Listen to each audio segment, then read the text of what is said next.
Good morning, this is Heather Hoffman, and I'm back today with another card using the June 2019 Kit of the Month. Once again, such a beautiful kit. I have it stored on my, just a sleeve protector with a piece of white cardstock inside. I'm going to use the large floral image from this kit. I'm going to stamp and heat emboss the image with gold embossing powder. I'm using Tim Holtz watercolor paper. It's one of my favorite watercolor papers because there is a smooth side and a textured side, and that smooth side works particularly well for getting detailed stamped images like this and being able to get a nice clear impression. I'm going to stamp two of them because I'm going to create these in two different colors, and I'm stamping each one 2 or 3 times just to make sure I have a really good clear image, and then I'm going to sprinkle on my gold embossing powder and heat set these. Once I've finished heat setting these, I'm going to use Nuvo shimmer powders to go ahead and embellish these. And it's something new that I've been playing with recently, and when I first got them, I didn't love them. It kind of took me a little while to kind of figure out how I like to play with them and use them. So this has become one of my favorite ways, using them over heat embossing. I just love the way, especially with gold heat embossing, I love the way that they pull and mix around the lines of the heat embossing. So I'm using just 2, these are just bamboo cutting boards I have in my stash, any flat surface, something to hold them onto. Instead of taping these down from the front, I always seem to destroy the front of my cardstock when I tape them down. So I've started using blue painter's tape and just making loops. Sometimes one main loop in the middle works.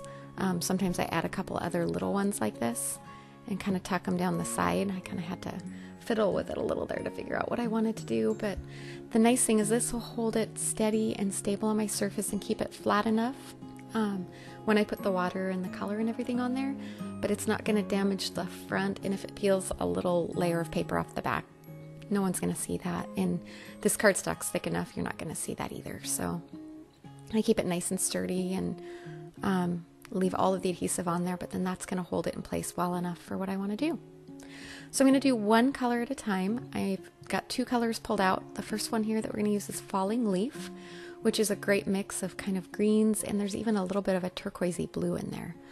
Now a little bit of this goes a very long way, so I'm tapping. I don't know if you can see what I have on there. I found the best way is just to tip it over and tap and put a little bit just around my image, and then I just have an inexpensive water spray bottle that I'm going to mist over the top.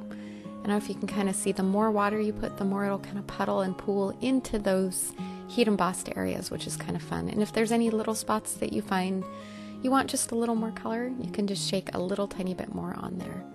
And then I like to mist a little more water just to make sure there's moisture on all of that shimmer powder. Now something else that I'm doing on these, and you certainly don't have to do, but I'm grabbing just a damp cloth and kind of pulling up that extra moisture around the main part of my image.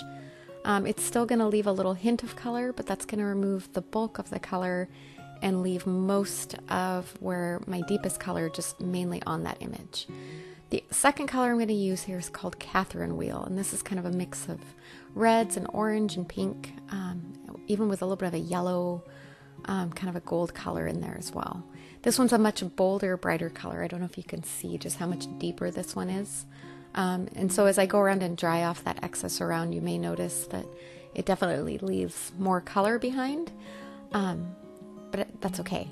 They're all different, and it's going to leave a little different effect. And I still really love just the richness of this color, especially with that gold heat embossing. There's just something about it.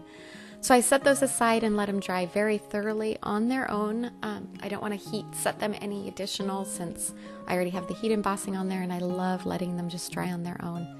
And then I trimmed those panels down. I heat embossed a sentiment put on there, added some Nuvo Dream Drops, and mounted them on color coordinated card bases.